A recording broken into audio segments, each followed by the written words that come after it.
doing great things in the world that I think you should know about. My guest today is Kathy Pollard, and she has a wonderful new book called Eating Does It, Healing Ourselves and Our Planet with Food. Please welcome her to the show. You know, this is the first time you've been on. I can't believe it. Yeah, it is. And thank you for having me, AJ. I'm so My thrilled to be pleasure. here. We go way back. Not only do We we go, do. well, you attended the same high school in Van Nuys, California. We just had a little reunion singing our whatever they call the alma mater song. That AJ remembers from her high school. Is that impressive? We went to the same high school. We didn't know that. We didn't know each other then, but I mean, it's funny how, I that's why I'm so good at game shows. I mean, I remember the useless trivia, like the song to my high school, and you didn't even apparently know that there was a song. No, are you going to sing it for us, Chef AJ? Your high school alma mater? Maybe at the end, but it's I don't have a great singing voice, but it's funny that I did remember it. It's quite a beautiful song. I don't think Very I remember impressive. interesting because I went to University of Pennsylvania, yet I don't remember that song for some reason. So who knows? Interesting. We used to And see I lived there for 26 years and I just moved from Pennsylvania. Well, we used to see each other all the time at Summerfest and all kinds of things, and we haven't seen each other for years. But I'm just congratulations on having this. Thank you. It's not only a great book, we'll talk about the subject matter. We got how'd you get James Cromwell to endorse it? That's amazing, right Oh, there. that's a backstory I can tell you, but he's a lovely person and an activist in good causes, and I think a vegetarian, maybe vegan at heart. I don't remember, but there's he's actually my ex cousin-in-law. So there's a story back there. Well, that's very cool. Well, still, it's wonderful. Lovely. And in addition, we'll talk about the content in the book, and you're going to also do a PowerPoint, but there's some great recipes in it. And I actually did try one of them. It was really easy because I love millet, the cauliflower millet mash. Yes, thank you for test. I had a small army of recipe testers, and Chef AG was very kind, and he was one of them. Well, listen, So I know that that's I obviously know you and love you, but maybe some of my audience isn't familiar with you. So before you dive into the book, just tell us a little bit about your story. You know, when you became vegan, why? Because you're somewhat of an activist too. Thank you very much. Well, in my own way, I guess, but my husband and I were going vegetarian. Of course, we read John Robbins' book way back in the 80s, which is Diet for a New America, and that sort of did it. That set us on the path towards vegetarianism, and it was before I had children that I have launched children in the 30s now, and AJ remembers them very kindly, them both. Anyway, we read that book, went vegetarian. Of course, years later, moved to Pennsylvania, started going to the North American Vegetarian Conference, which is the vegan conference now, which AJ referred to. Heard the forefathers of our plant-based movement, including Dr. T. Colin Campbell, several times there, Caldwell Esselstyn, Brenda Davis. And of course, I read Dr. Campbell's book, The China Study, and that was it. That put me on, that was my life. I knew, and it was such a well-written, succinctly, clearly laid out book that it put me on the path of nutrition. Got a nutrition degree, and was one of his first, turned out to be one of his first instructors for his plant-based certification program through eCornell in plant-based nutrition. And so I taught nutrition, and I have not looked back since. And I've done a lot of research on the health benefits of plant-based nutrition, plant-based diets, and it's just become a passion. And then what I've learned is how important it is for beyond our own personal health, but the health of our communities and our society at large and our planet. And of course, happen to be married to a climatologist, paleoclimatologist who has done, decades of research on the effects of glaciers melting into the sea and sea level rise. And so we've had countless conversations through the years about these, parallels of our disparate and distinct special expertise, but how there are many intersections as well as parallels in these two subjects. So that's a little bit about my background and how I got to write this book. Okay, well, so many questions, but first, how many years ago was that? And your husband just wanted to join you right away? No resistance?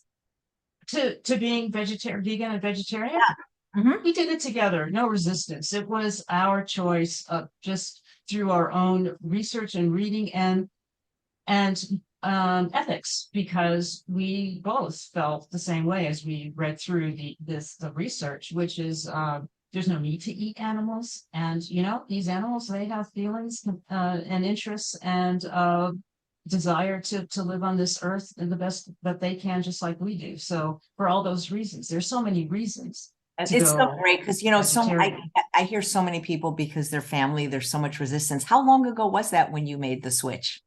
Oh, to 30 years, 35 years ago. So I you go ba- by my son's age.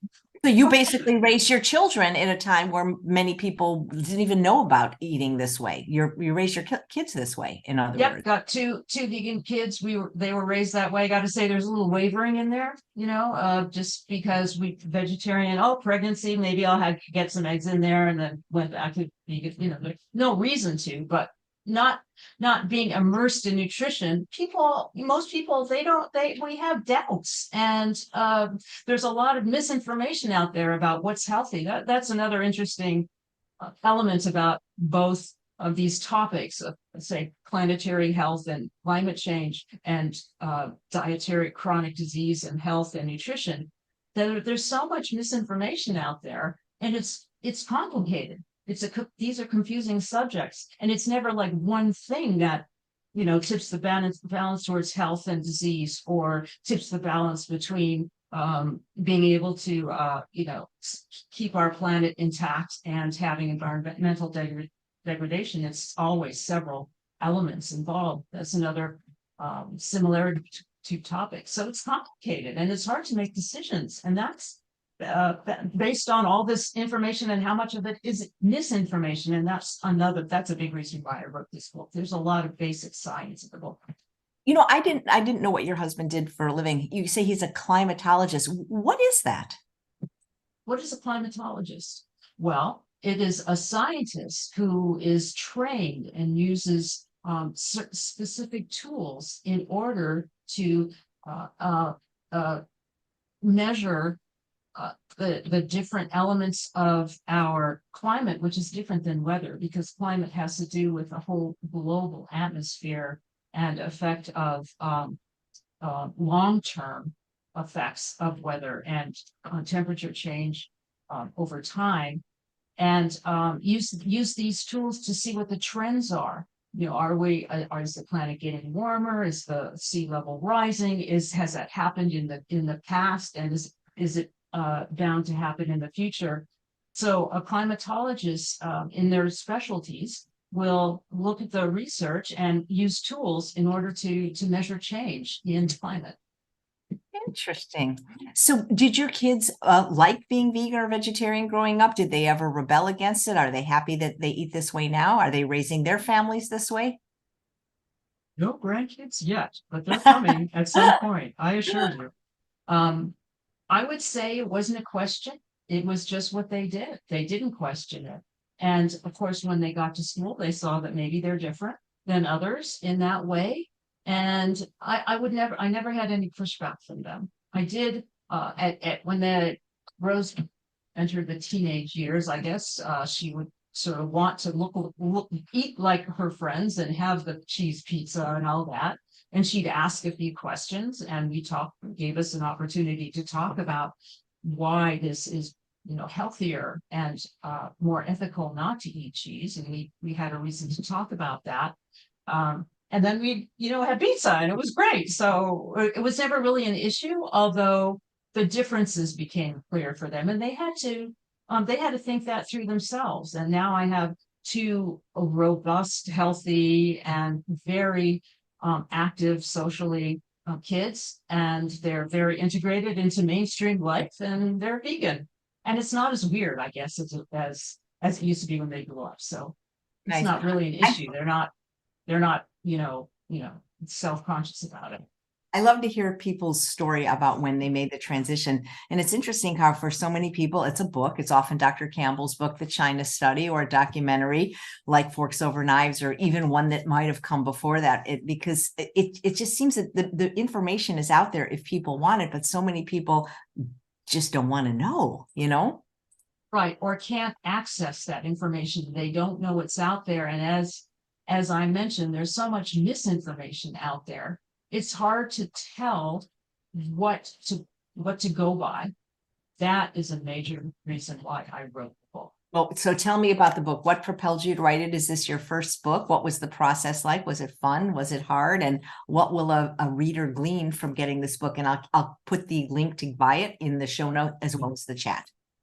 Thank you. Well, I can tell you about that. I can go through a PowerPoint. It's whatever you'd like me to do. I have a little bit about that in the PowerPoint. But what propelled me to write the book was a lot of what I've mentioned to you before. There's so much misinformation out there, and I wanted people to understand what science is, and that's how we know what decisions to base our decisions on.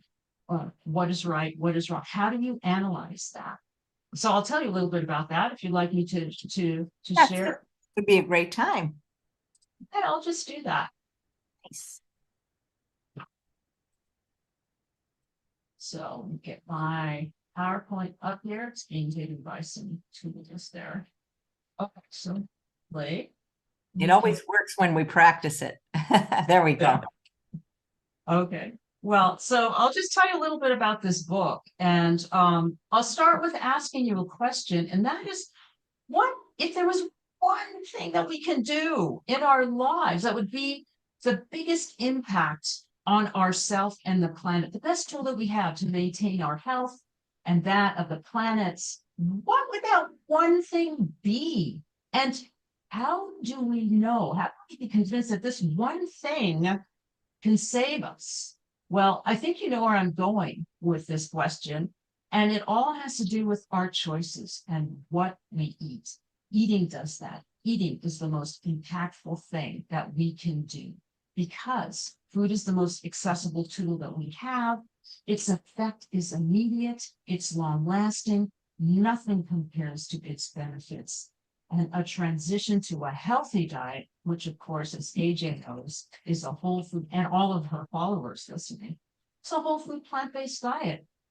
This diet not only addresses our health, but it addresses the biggest problems that we face as humans, which include rampant chronic disease, limited resources on our earth, and it is a built-in pattern of ethical treatment towards others, animals, and people. So it allows us to control the amount of greenhouse gas emissions we are particularly personally responsible for, our carbon footprint. And as Dr. Walter Willits, who is, I would say, the most eminent nutrition researcher of our time, this generation, food is the single strongest lever to optimize human health and environmental sustainability on Earth. It's the food. Eating doesn't. So the benefits, you don't have to wait. We don't have to wait for policies to be implemented or legislators to change those laws or infrastructure to be built.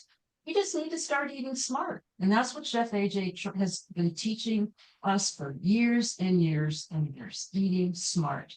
There is no more profound single action in our power to improve not only our health, but the world. Its simplicity defies, it affects. And I just could see AJ just shaking her head saying, I'm right. So I'm here to support everything that Chef AJ has been trying to teach you. But in terms of the power that we have as humans, we're able to push beyond our planetary boundaries of health. It's a place that we have never been at before as humans, the perilous, fragile Earth that we are affecting. And we just can't maintain our Earth at our present rate of use of resources. It leads to waste and environmental degradation and pollution and biodiversity loss. And we humans are doing that. We are pushing beyond our planetary boundaries, and we're pushing beyond our peace boundaries of homeostasis, of where it wants to be to find its optimal health. This pushing beyond our body's boundaries makes us prone to chronic disease. It leads to premature death and all of the chronic illnesses that we're so familiar with. It's our habits that are pushing us and our planet beyond its boundaries.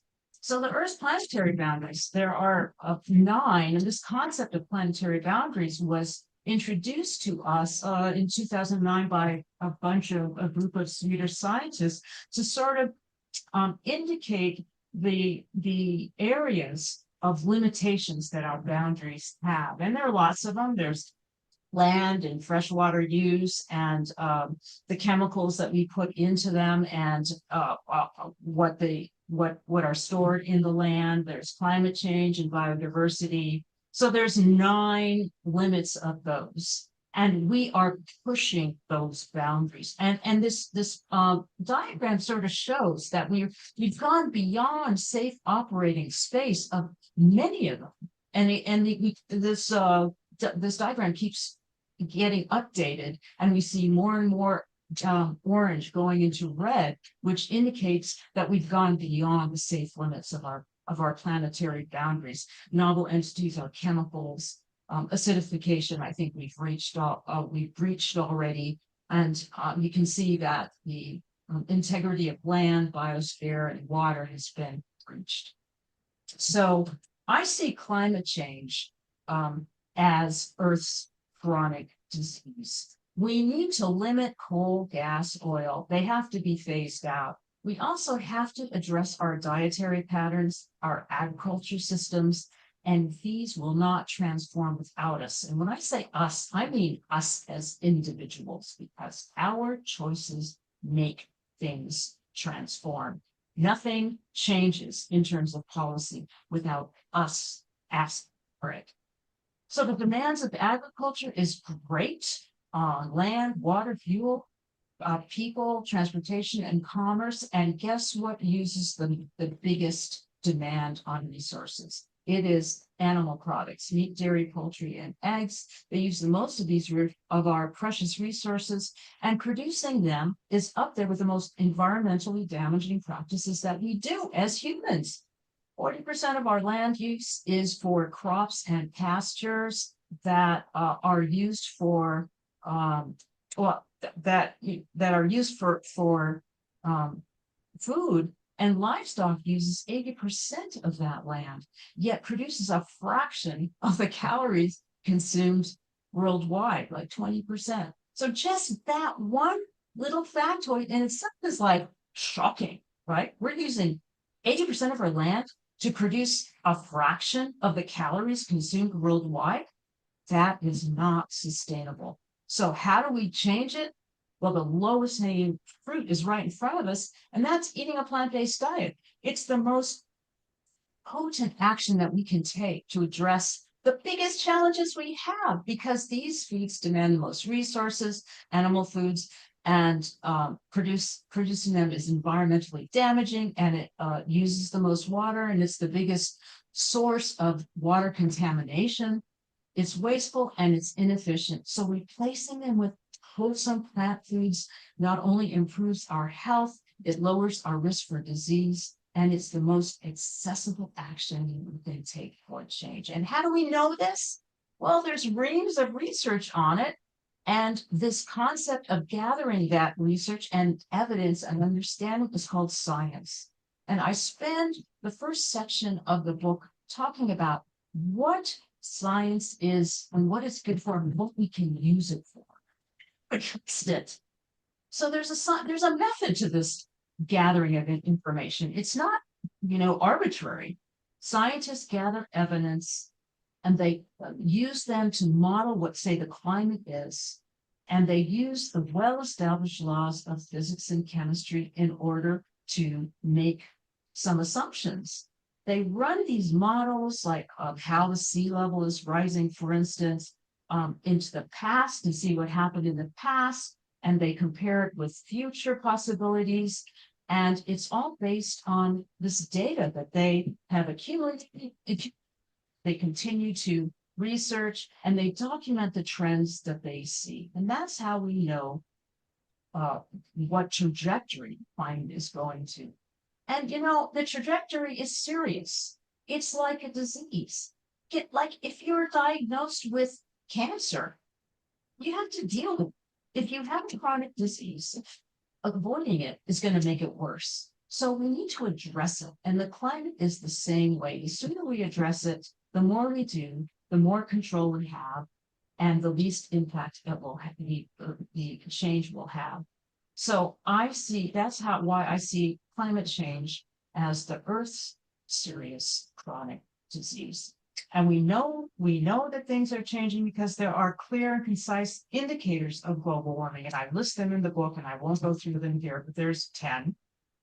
And I talk about also what methane is and what carbon dioxide is, because I think generally, unless we're scientists, it's hard to understand the effects and how it's measured, right? So I talk about methane and its lifetime in the atmosphere. It doesn't hang around for a long time compared to carbon dioxide. Carbon dioxide hangs around a lot longer, 25 to 36 times more methane does than I'm sorry, carbon dioxide stays around much longer, but methane is much more powerful, 25 to 36 times more powerful in trapping disease. So how does that work out? It means that methane is a really powerful global warmer in the short term, whereas carbon dioxide is a really powerful global warmer in the long term. So that means we have an entrant, right? We have a way to lessen global warming pretty immediately, and that is by limiting the amount of methane that we emit. And where does methane come from? Well, many sources, but one big one is from cows and manure. It also comes from wetlands and permafrost, which is starting to melt, and other biological elements, including rice, the way we grow rice. But cows and manure and landfills are big sources of methane. So in the book, I talk about drivers of chronic disease, and those include excess fat and saturated fat, as well as animal protein, and lifestyle, for instance, for osteoporosis. And I know you've heard a lot of this from Chef AJ. So she's trying to teach you, as I do, that our habits drive disease and overweight, which makes us more prone to disease and metabolic risk. So we talk about drivers of chronic disease, and we have paralleled that with the drivers of climate change. And of course, the question is, all this information that you hear from scientists and you're hearing from me, you're hearing from Chef Avery, can we trust it? How do we know that this is the right information to base our most important decisions on? Now, I think a lot of us struggle with that. So I have a whole section in the book to talk about that. And I have a critical thinking checklist in the book to analyze anything. How can I hear what I hear on social media, or I hear in the news, or I hear from Chef AJ, and know that this is the correct information to make a decision on? Well, I give you a checklist to go by. And we talk about trajectories, things that are rising in the same direction in both science and in both in climate change science and in nutrition science. And things that are rising are listed here. They all are going in the same direction. They're rising. Methane levels, carbon dioxide, sea level rise, heart disease, diabetes, meat consumption, livestock numbers, and cancer deaths.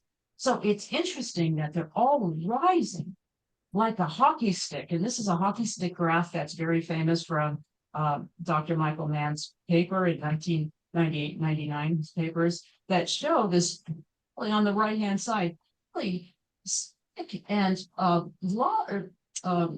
steep rise in these things, and these things are listed on the left, and including which I failed to add is temperature rise. Those things are rising in the same direction. Can there be a connection? Well, it's hard to tell. And that uncertainty sows the seeds of doubt. And that seed of doubt keeps us from movement, from changing our habits, from changing how we eat, from changing how we use electricity and the amount of greenhouse gases that we are personally responsible for. So, that's also this concept of uncertainty is different depending on who you're talking to, right? If you're talking to a judge, uncertainty is what we're fighting against. You want to know who's guilty and want to. In science, it's the seed of discovery, and uncertainty is baked in. So when certain special interests want to keep us from being sure about something, about the results of a test, or of is climate change happening, or is it based on human activity? They want to keep us in doubt, and that keeps us from action. And that in itself is a misleading manipulation of understanding of research. And this happens in climate science and nutrition science. It creates confusion, and it keeps us from working towards change. So one question that I think about a lot is, can we feed ourselves in this state of global warming and in the future? How can we feed a growing population? What if the world consumed as much beef and animal products as we do in this country? Not me personally, but in this country.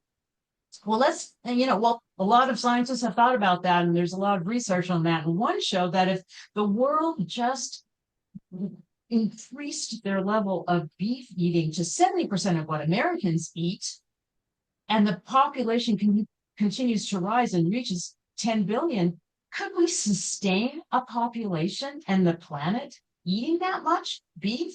Well, the answer in this research and a lot of others is no, we can't. So staying under this sort of magical number of 2 degrees Celsius warming, limiting that warming to 2 degrees Celsius, so that we don't have more serious climate events, it's practically impossible. So the researchers of this particular study says it just appears that substantial growth worldwide of beef consumption is incompatible with staying under that limit of 2 degrees Celsius. And that means our climate is in for a wild ride. The only way, according to this research, to meet that goal of staying under that target of warming is to reduce meat and dairy consumption, not increase to Americans' level, but to decrease meat and dairy, so that the emissions levels of greenhouse gas emissions will be low enough to keep our planet from warming. So food, again, it's the single strongest level to do that, to optimize human health as well as environmental sustainability. And this is why beef takes so much more resources, a whole lot more water, more soil, more energy input, more energy use. It's just the input to produce fertilizer itself is emits a huge amount of greenhouse gas emissions. And there's no way we can have an animal food industry without fertilizer, because we are pushing our soil to grow a huge amount of grain to feed a huge number of living beings and then slaughtering them for food. It's just a very quick turning over process that demands a lot of grain really quickly. We could be feeding that grain to humans, and that would feed everybody in the world. So Earth's chronic disease, I would say, is climate change. And here's some courses on the menus and chapters in the book that are based on, in my book, Eating Does It, Healing Ourselves and Our Planet with Food. And they're based on tectonic plates. So you can see in North America, we talk about wildfire, but we also talk about beef and protein, and the wildfire fire of cancer going through our body. And we continue that theme throughout the world. In Asia, on the Asian plate, we talk about rice, the growing rice, and its effect on human health and the earth. And we talk about the biggest killer in China, which is stroke. So we have a middle section talking about different parts of the world and elements of nutrition, as well as climate events happening in those areas. And then I talk about solutions at the end of the book. My favorite chapter is the Arabian plate. It talks a lot about olives and olive branches, bridging the areas and the regions of the Mediterranean. We talk about olives, oil, and obesity. And it's just a very, relevant chapter to today when it talks about the different oils produced in that area, including crude oil, not only olive oil, but crude oil. So those are interesting parallels. We talk about food security in terms of climate change and the effects that a warming planet has on crop yields and the effects of increasing population will have, and what a shift to plant-based diets can do. Of course, it's the most efficient use of our calories. It's the most efficient way to grow food. And just as a comparison, 100 calories of grain is similar to the resources that are needed for just 40 calories of milk, 22 of egg, 12 of chicken, 10 of pork, 3 calories of beef. If you compare the resources needed to create 100 calories of grain to feed people, it compares with just 3 calories of meat. It's just striking. So we need to consider everybody in this picture when we talk about agriculture and choices that we have. And we are lucky enough, those listening to Chef AJ and this show are lucky enough to have these choices of what foods we eat. Not everybody does. And therefore, I think we have a moral duty, a bigger responsibility in making the right decision. I end the middle section of the book talking about ikigai, or our reason to live, our mission in life. And it just really culminates in all these different elements of our what being human is. Our mission in life, our passions in life, what we feel we need to do while we're on this land for a brief period of time. And, our search for our own personal meaning. And just like nutrition and disease or health, it's not just one thing. It's a culmination of many factors that allows for well-being, including, health and disease and the environment that we live in. It's a bunch of different determinants, but we do have choices and we can act on those choices. And to avoid catastrophe in terms of climate, we need to reduce greenhouse gas emissions. We need to do it from a multitude of actions. And that's where it gets personal. We need to lower the amount of greenhouse gas emissions by 45% by 2030. And that means a rapid reduction of fossil fuel use. And that means changing agriculture. And that means a drastic reduction in meat production and meat consumption. And you know what? This is it, folks. We have just run out of time. We don't have any more time to figure out, big changes. That's why it starts with us personally. And the vegan diet is where we can start. It's the single biggest way to reduce our own personal impact on this planet. Not just greenhouse gas emissions, but acidification, eutrophication the acidification of the oceans and the lack of oxygen in the oceans, land use and water use. It's our diet, folks. So I think it's a moral duty to find these solutions to climate change, as well as adopting sustainable dietary habits. And what do you think that is? It's a whole food plant-based diet.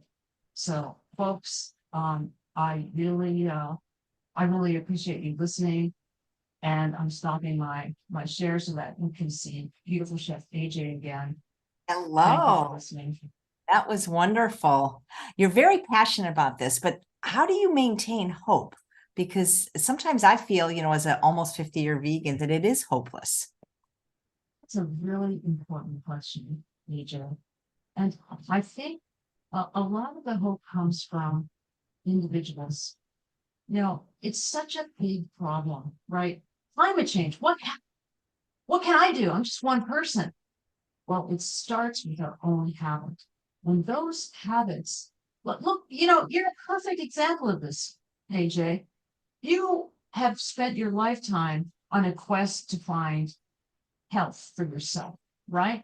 What can you do? What's the most healthful diet that will allow you to lose and maintain weight that is the optimal weight for yourself that will allow you to stay healthy? Has it been one thing? No, it's a multitude of things. And it's not just based on what you can do, but you have to start with your own habits. And that gives me hope because personally, I've controlled my habits, and I'm lucky enough to be able to choose the foods that I want to eat. And I live in a affluent country, an affluent society enough to have access to good food. So what gives me hope is that individuals, it starts with an individual to make a movement, and a movement to get to a tipping point that will demand change and force change. And that's what gives me hope, is you and me and individuals and the work that we all do, starting with what we put in the body. Well, do you think one person can really make a difference? Do I think one person can make Yeah. a difference? Yep. Let's think of individuals who we know personally who have made a difference. I can think of one, Colin Campbell. How many people has he affected by his one book? Dr. Caldwell Esselstyn. How many lives has he saved? John Robbins. And the same goes for amazing climate scientists. Michael Mann, who's written several books. He was chastised, just like researchers we know, like T. Colin Campbell. He was chastised and alienated, and his career was affected because he followed the science. He thought, and then he told people, here's the research that I've done comparing temperatures, hundreds of thousands of years ago. So today, temperature's rising really quickly. Here are the facts, and he's affected the lives of several people, just like Dr. Campbell did the same thing. He followed the facts. So can one person make a change? Yes. It starts with your own personal habits. And it starts on your plate. Starts on your plate. Yep. Eating does that. I always love that saying, peace begins on your plate. It's so true. So in your book, you talk about food rules. What are your food rules? Thank you. I really appreciate you asking me that. There are 4 basic food.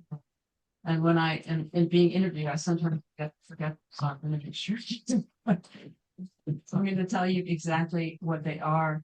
The first one, and I love this because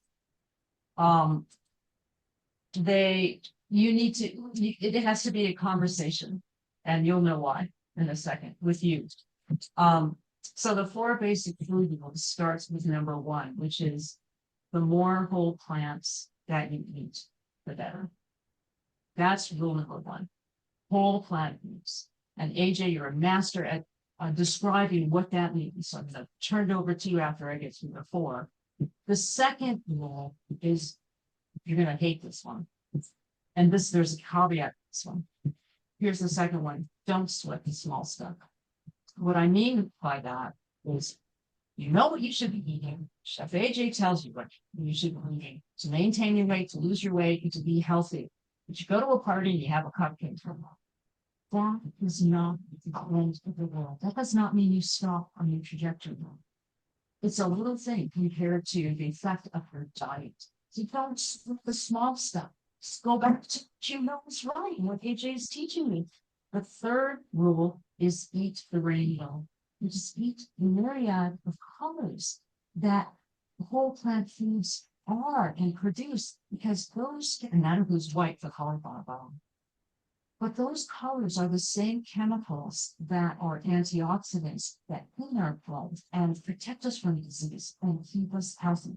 So the range of the rainbow. You can open my book again, AJ. You'll see the rainbow in all of the myriad plants in the food, the plant food kingdom that we have. So eat the rainbow. You can see the beautiful colors of produce. And the fourth one is this. Fourth food rule to go by is to eat as much as you want, as long as the food you are eating has its fiber intact. So intact fiber is only found in plant foods. You don't find fiber in anything animal. You don't find any fiber in eggs or milk or beef or fish. We find it in whole plant foods. Okay, now that I've told you my 4 food rules, let's talk about the caveats, because there are.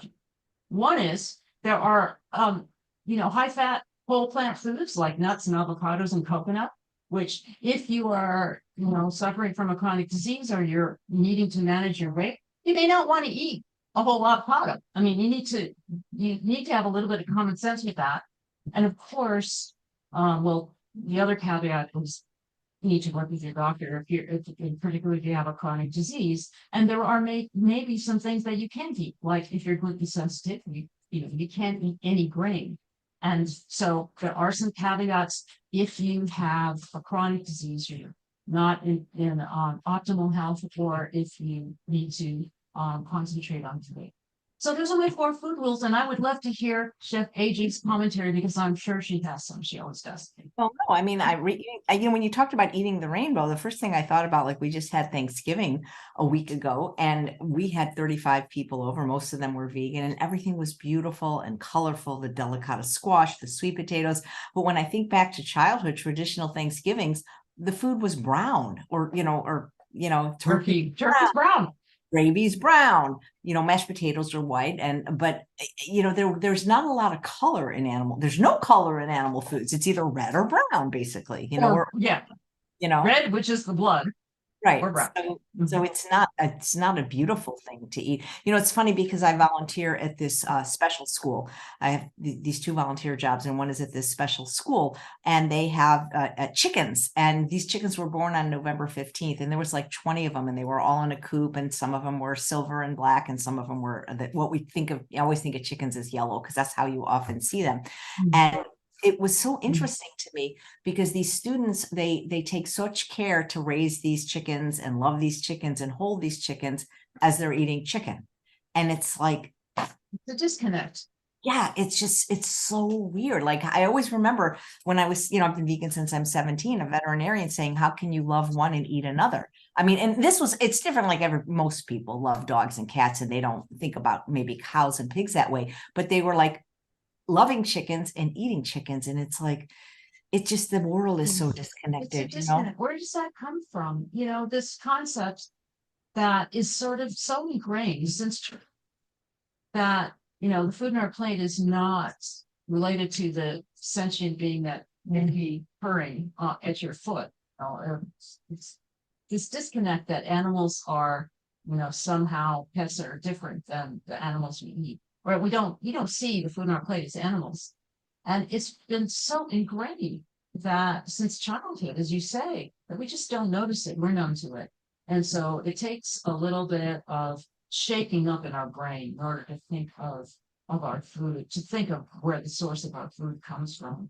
And that the animal foods were once sentient live animals who want to live like we do.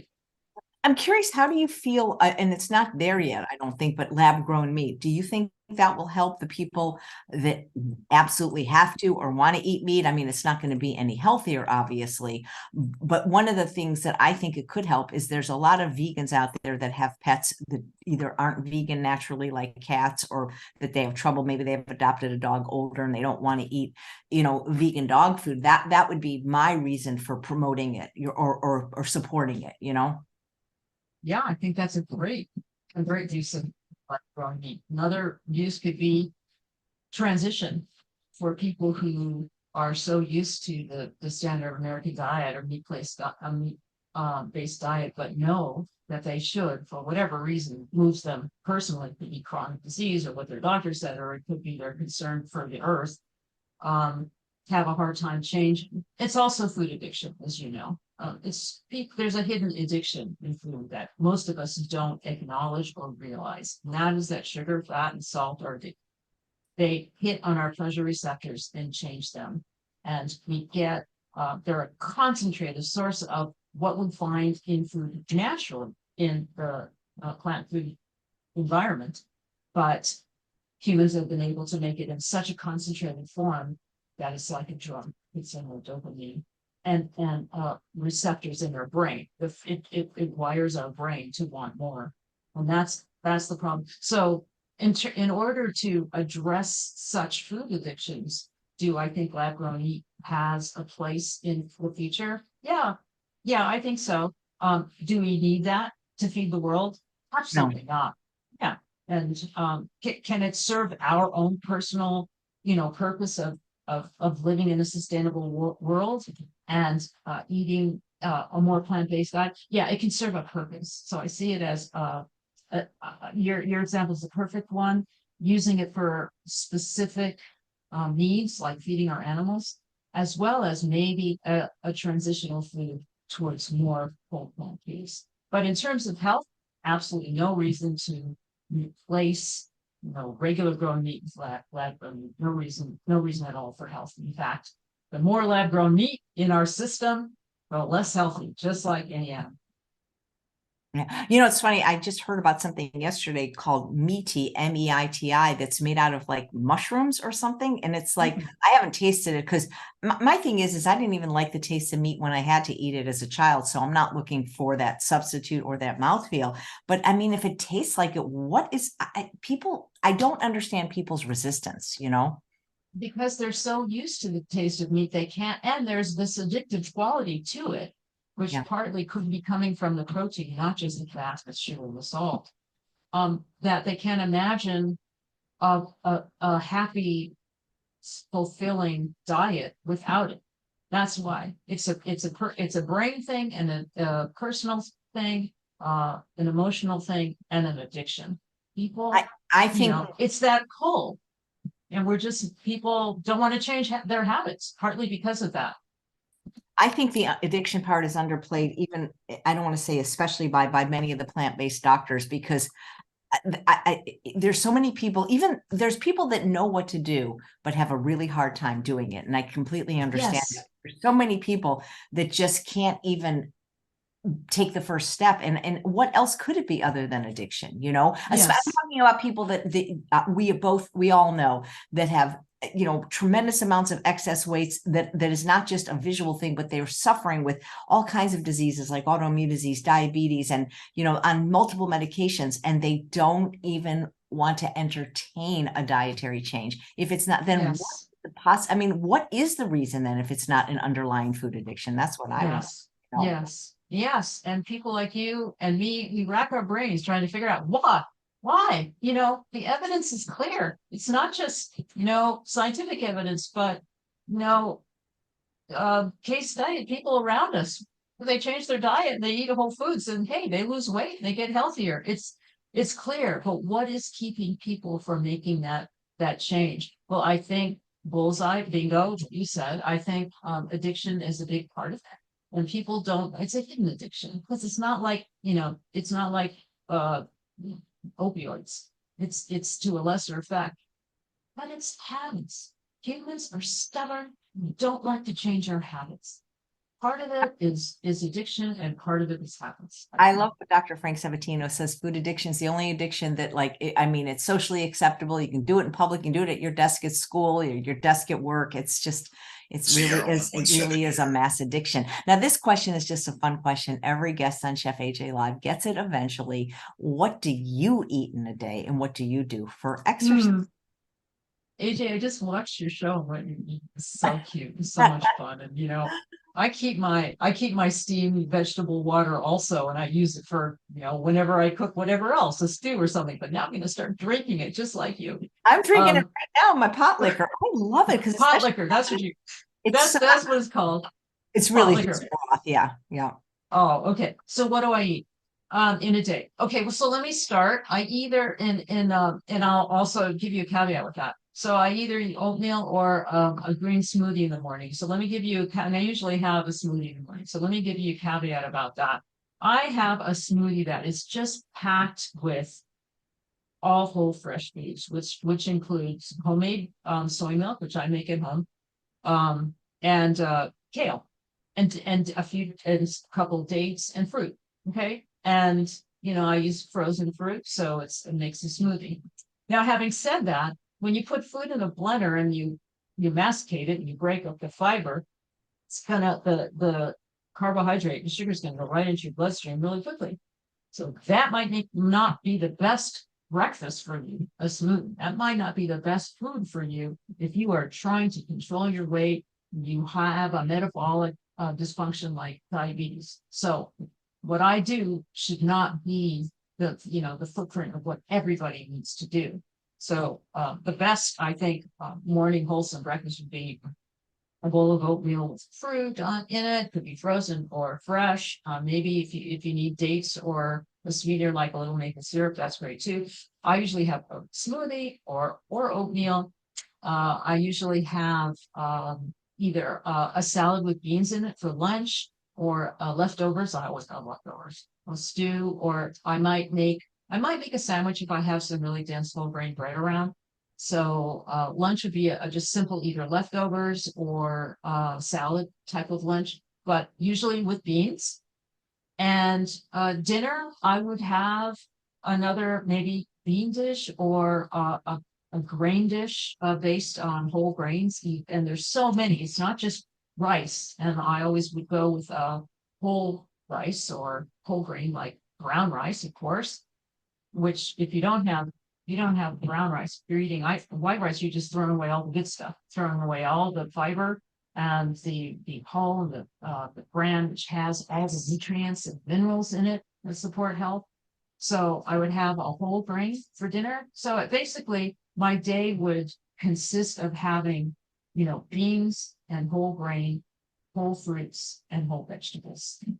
And then for any snack or treat or sweet, I would have maybe some dried fruit, maybe, or a frozen banana swirled up into an ice cream. Let's see what else I have. And so I do have nuts in my diet because my weight is very stable. So I'm one of the lucky ones who don't have to worry about eating too much high fat foods in my diet. So I do have coconut bases in my recipes in my book, and I do have avocados and sandwiches sometimes if I do have nuts in my daily diet. Lucky. How do you move your body on a daily basis? Especially it's even colder where you live. Well, I don't know if you can see, but my new office in my new little house is the fourth level up, and so there's three sets of stairs, and I run up and down the stairs all day long. And then when I need to get up and have a break from my computer, which I do need to do that a few times a day. I just dash outside. Well, it's getting a little cold here in Massachusetts, but I run. I'm a wimpy runner. I run around the block, run up to the trailhead, but I run and I walk every day. And I do 40 minutes of yoga and calisthenics in the morning. That's what I do every Wow. morning by myself. Wow. You're very, very dedicated. Is your book just on Amazon, someone's asking, or is it also available in any bookstores? It's not available in any bookstores. It is available on Amazon.com. You can also get it at the publisher. And if you are an instructor, teacher, or a health professional and you want to buy several copies of them, you can get them through healthylearning.com. You can get them at quite a steep discount if you order them using as a resource. Right. patients. How long did it take you to write the book? And was it challenging for you, or was it fun? It took me years and it was very challenging, but it was also fun. And it was a huge process and discovery, as well as, you know, interaction with amazing people and interviews with amazing people. So it was an act of love, but it did take me, I would say, more than 4 years to write it and a lot of research. But you can see also, I wanted to mention, if we hold up the book again, I was really lucky enough to get a wonderful supporter. I told you that you asked me early on in this interview, you know, what sparked me to go plant-based, and what were what were the things that I did in order to get on this trajectory. Well, I told you I read Diet for a New America by John Robbins. You can see that the forward in this book is written by Ocean Robbins, who is John Robbins' son. And he has taken the flag from his father and continues his father work in his food revolution now. And he is very much an activist in this field of healthy living and healthy eating that he learns from his father. And I'm really, really honored to have him as my forward writer. So That's fantastic. What are some of the most, I guess I want to say, easiest solutions that you outline in the book that people could just do today? I love that question. Another great question, of course, by master interviewer Chef AJ. That's a great question, and you should and people should heed that and make their own sort of daily or weekly, you know, monthly goals. And so one could be make a pot of brown rice, and then you have so many foundations of so many meals in the fridge. Make a big pot of rice. You can have stir-fried vegetables in broth with rice for dinner tonight, and you can have rice porridge with plant milk and fruit in the morning, and you have leftover rice for another rice dish with, say, refried beans and Spanish rice with tomatoes the next night. So one would be make a pot of rice and use them in many meals. Another could be make a pact with yourself to add a vegetable to every meal. Every meal should have vegetables, as far as I'm concerned. So that could mean, okay, I'm going to have my normal stew or whatever my go-to recipe from my mother that I'm going to make tonight. Make sure to have a side of steamed spinach or broccoli. But every meal that I have, I need to think of a vegetable, particularly a green vegetable, to have. Another would be, I'm going to have a salad for dinner at least 5 times this week. And that should be my norm.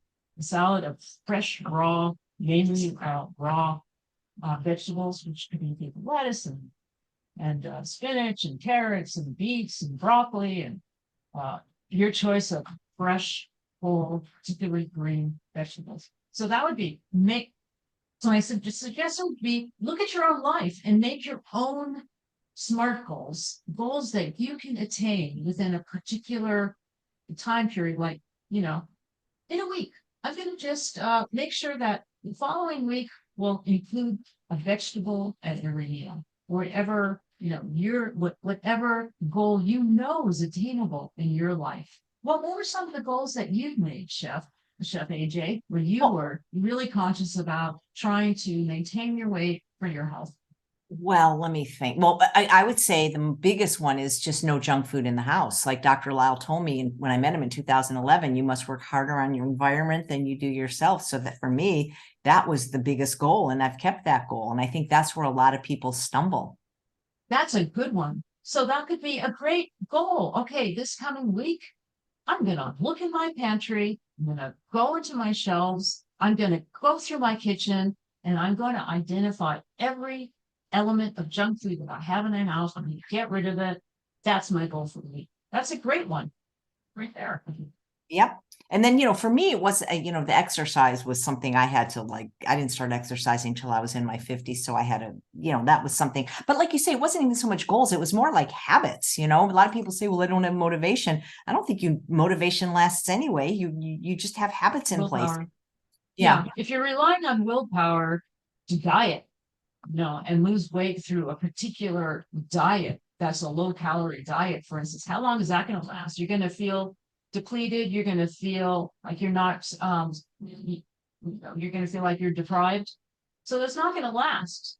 You need to think of goals that are sustainable in your own life and create your own habits. You need to create new habits. Exactly. Yeah, I agree with that. Absolutely. Let me see if there's any questions in the chat. Oh, here's one from Jesse. Are you optimistic that the world can deal with climate change? And if so, why? Another good question. Thank you, Jesse. Am I optimistic? Again, if I think of us as individuals, I am, because humans have made these changes in the past in order to survive. One example that I mentioned in the book are CFCs. Is that what they're called? The plastic.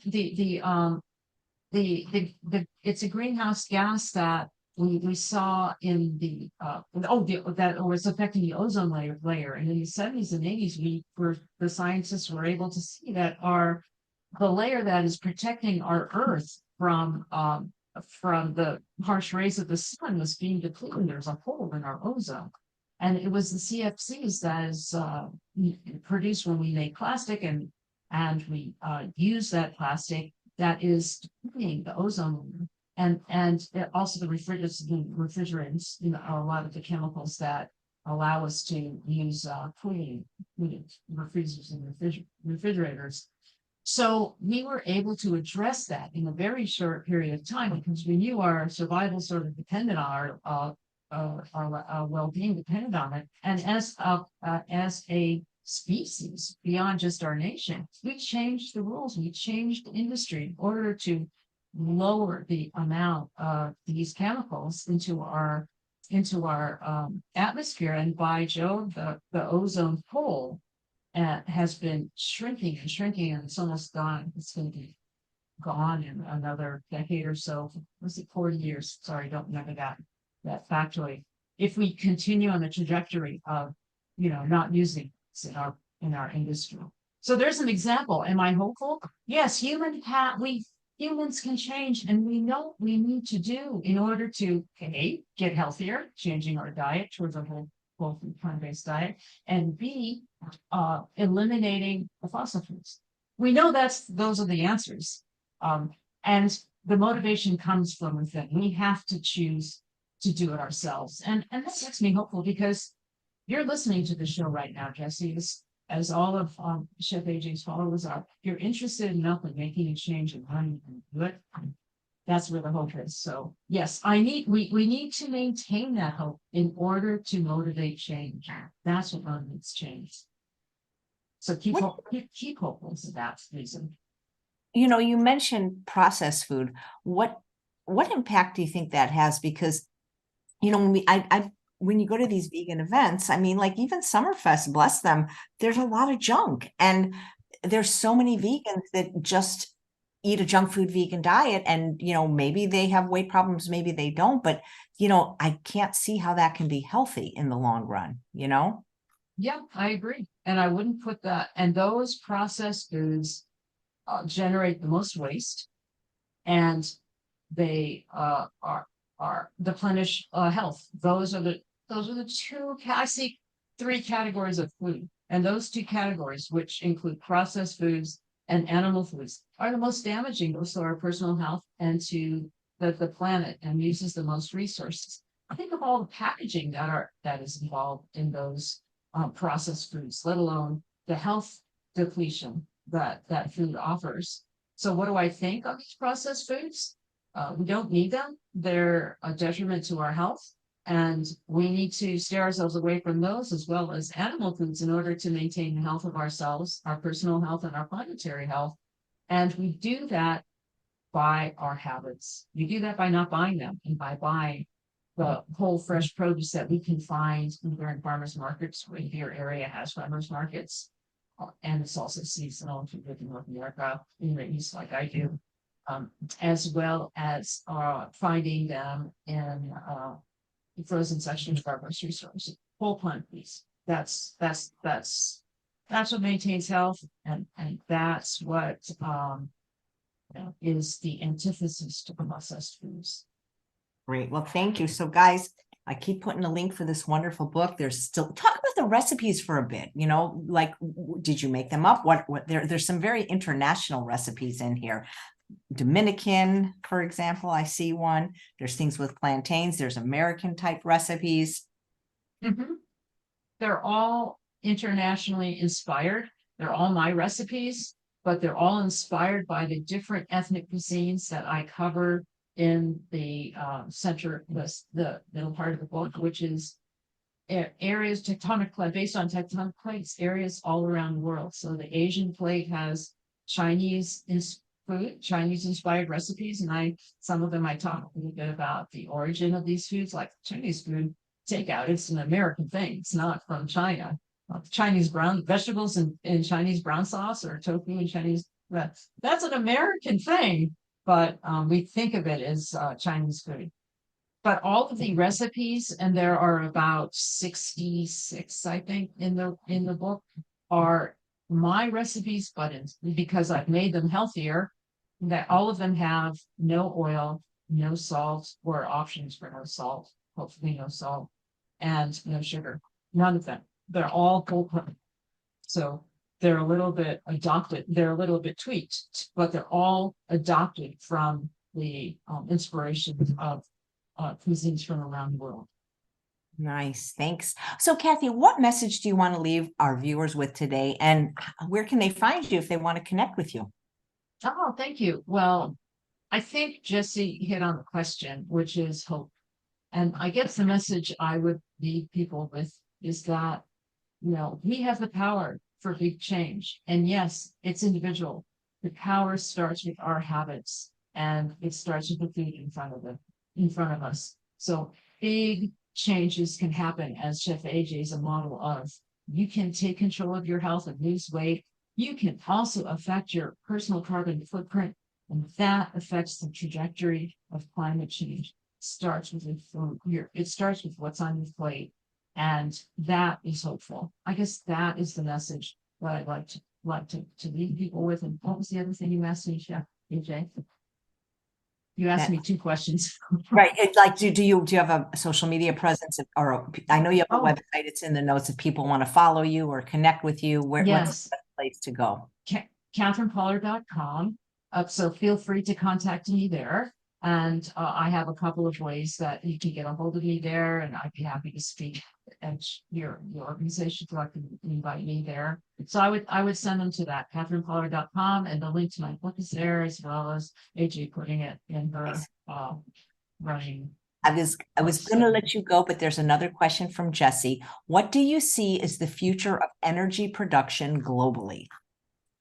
Well, we need to transition to electric, and it's sort of an exciting time in that new sources of energy have yet to be discovered and implemented. So in terms of the future, we have what's available now, which is, solar and wind transition, but there's also nuclear is often touted as a transitional,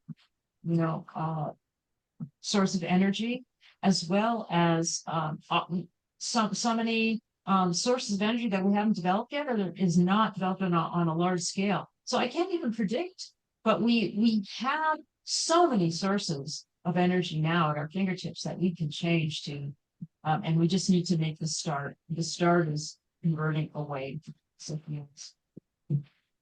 Yeah, well, what's good for your health is good for the planet and good for the animals. It's a triple win.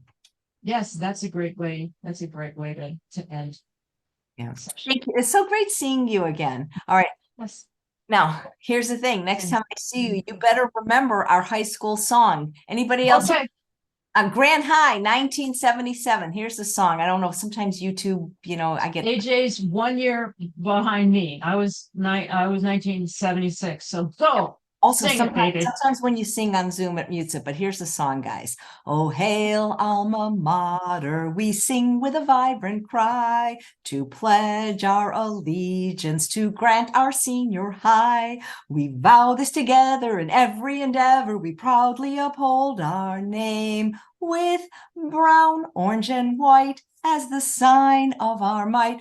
We hail to Grant's glorious name. Now, how many of you in your 60s remember your high school song? Not me. So I really appreciate hearing it again. But yeah, those were our school colors, orange and brown. And Yeah, white. which were Halloween colors, which I found so interesting. Like we were wearing Yes, that's very true. Halloween colors all year round. Yeah, That's yeah. very true. Go Well, Grant. it's such a pleasure talking with you, AJ. Same here, Kathy. Please don't be a stranger. Take care.